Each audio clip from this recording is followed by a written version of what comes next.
Hey, what's up, book lovers? It's Tabby. Welcome back to another edited, crapalicious, awesome-tastic new video. Today, I am bringing you a TV review of The 100, Season 1.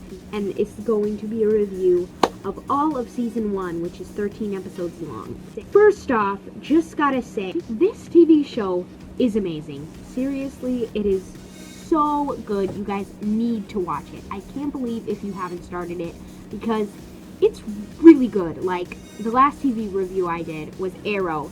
Nowhere near as good as this. Arrow's not even like, Arrow is down in the dumps compared to The 100. Because The 100 is like, perfect. You guys need to watch this. First off, before you go ahead and watch it, I'll give you a synopsis of it, or what it's about, because obviously you can go into a show open-minded, which is what I did for The 100. I didn't know anything what it was about, and I loved it, but I'll just tell you a little bit about it, just so you know what the show basically centers around. The 100 is about this girl named Clark Griffin, and she lives up in space with thousands of people in this spaceship called the Ark. The leader of the Ark, or the Chancellor, or whatever you want to call him, came up with this idea to send 100 children to the ground, or Earth, as we call it, to see what's there and what's down there and if they can survive or not. They give them these wristbands that are like metal or whatever, and they help the people up in the Ark to know if the people down in the ground are still alive, which in my opinion is a stupid idea, but that's pretty much what it's about. And Clark is one of those people, and she's the main character. She gets sent down to the ground with 100 other kids, and she has to survive with those kids, and they basically go insane, pretty much. Very Lord of the Flies-esque, I think. But it's really, really good, so if you haven't watched it yet, you should go. It's on Netflix. They have the first 2 seasons, and they're super good. So, let's talk about the characters first. Clark Griffin, the main character. I think she is super awesome. I really like her personality. I think that she can, like, do whatever she puts her mind to, and she fights a lot. She's good at fighting. Very good. And she has just a really nice personality, and I think I really get what she's going for whenever she thinks of to do a certain thing, like, oh, let's do this instead of that. I mostly agree with her most of the time, and she doesn't annoy me, like, hardly at all, so I really like her. Clark is super cool. The next character is Bellamy Blake, and he is basically supposed to be sort of the villain in the first half of the first season. In my opinion, I think they were trying to make him sort of a villain character. He wants to make people take off all of their wristbands so that they're free and have freedom, and so that they don't care about what they think if they're dead or not, because the wristbands say if you're dead or not, and you can literally just cut them off, and then the people up in the Ark will think you're dead. That's why I think that the Ark is really stupid, and like, couldn't you realize that some kids would just be like, bam, rip off the bracelet, now I'm dead. They would think you're dead. Dude, don't make it a bracelet. Just, ugh. I really liked Bellamy. I think he's a really cool character. I like him. I didn't like him at the beginning of the first season, but then towards the second half, I was like, oh, he's cool. I like Bellamy.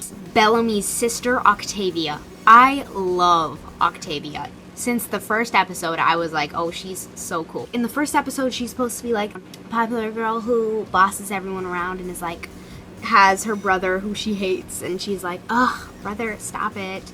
But I totally love her. Octavia is great, especially in the second half of the season. I love Octavia. She's a great character.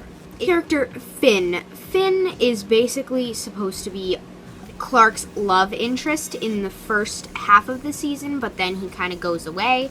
And the reason for that is because another character, Raven, comes down from the Ark. Clark's mother sends her down from the Ark to the ground about 2 months after the 100 are down there. to see if they're still safe. And she brings down Raven. Once she's there, Finn and Clark find her, and Finn runs up and kisses Raven because they were actually together beforehand, before they went down to the ground. Clark and Finn were together on the ground, and then Clark was like, oh, you were girlfriends with Raven? Oh dear. And then a whole love triangle ensues, and it's super annoying, and love triangles, blah, blah, blah, blah. But in the second season, it kind of resolves the love triangle. No spoilers, but yeah, I'm almost done with the second season, so yeah. I don't really like Finn that much. I think he's kind of a bland character. He does have a personality, but it's not that interesting to me. I think he's kind of just a piece in the story so that he can get like thrown around or whatever. So I didn't really like Finn that much. Jasper plays Roderick in the Diary of a Wimpy Kid movies, which was actually the first reason why I wanted to watch The 100. I was like, oh my gosh, the guy who plays Roderick is in this? I'm watching it. That's the only reason I started watching The 100. And I love Jasper. I think he's great. He's great. I just love Jasper. And also Monty, Jasper's friend. I love Monty. He's a great character. Jasper and Monty are great. They're just great. I love them. And Murphy. He's also one of sort of the villains in the first half of the season and second half, actually. He is kind of the main villain besides the Grounders.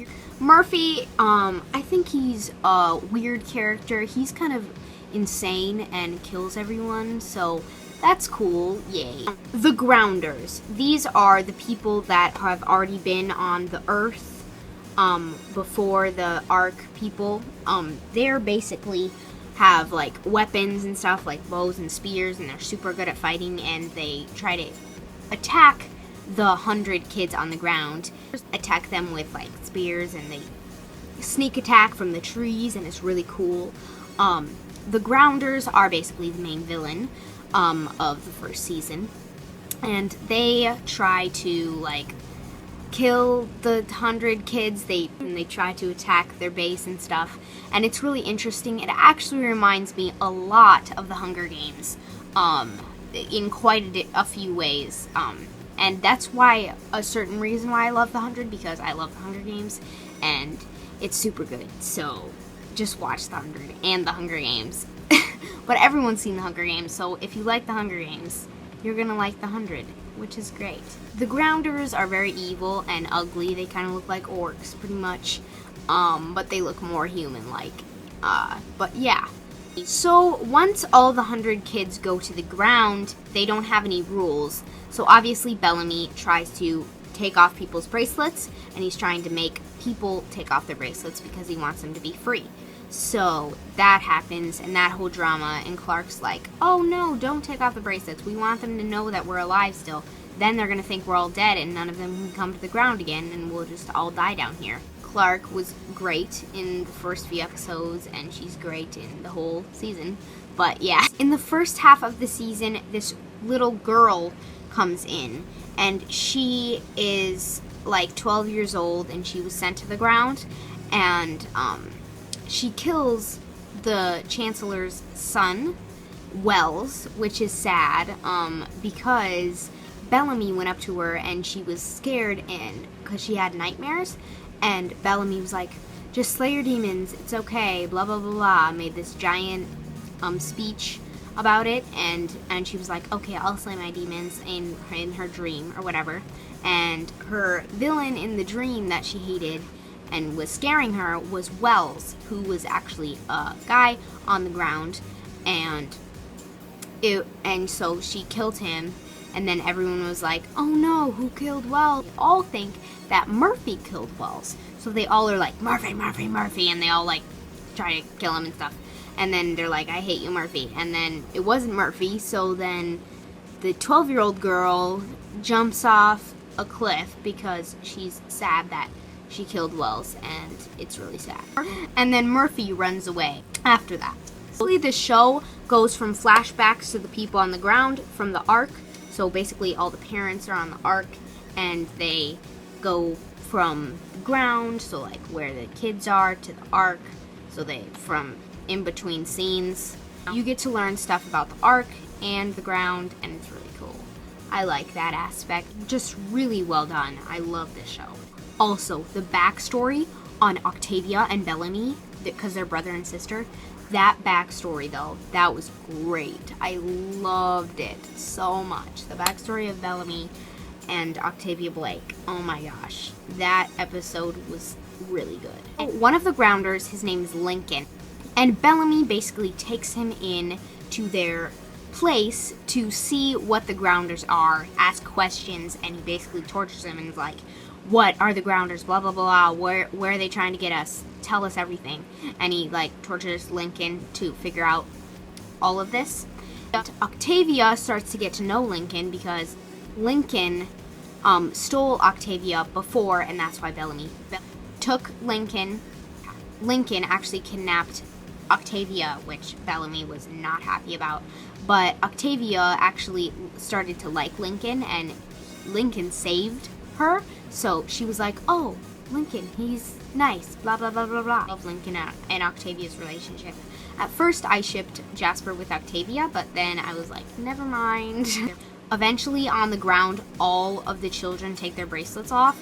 Up there, they all think they're dead. But this one thing happens once Raven's down, they send out fireworks from the Earth so that the Ark can see that 100 is still alive down on the Earth. It turns out that the Ark saw it, so they see the fireworks and they're like, oh, you're alive. Yay. Hooray. Eventually, Murphy comes back, which was really cool, and he's totally messed up in the brain. He comes back from all that torture, whatever, because they thought that he killed Wells. Oh my gosh, he was crazy, jacked up. At the end, the last 2 episodes, or the season finale, is the war between the Grounders and the 100, and they just fight each other, and that happened. Neither of them won, I don't think. They all just kind of fought each other, and then it ended. And at the end of season 1, the last 1 minute, you see Clark, and she's in a white room, and you don't know where she is, and she wakes up, and she's injured in the arm. She rips off her bandage or whatever and wakes up, and she's like, where am I, where am I, where am I? And then she looks across the window that is the only where she can see out, and she sees Monty in a window. Monty, and she's like, Monty, Monty, Monty, and they don't know where they are, and it's so weird. The cliffhanger though, it was crazy. What is happening? I want to see the season 2 because season 2 wasn't on Netflix beforehand, and I was like, no, why? And then it eventually got on Netflix, so now I'm watching it right now. I'll probably be done with the show actually by the time you're watching this. I love The 100. It's so good. You guys need to watch it. It is just a great show. I hope that you enjoyed this video, and you can leave me requests in the comments about what videos you would like to see next. So take care. Don't be a hater. See you later, guys.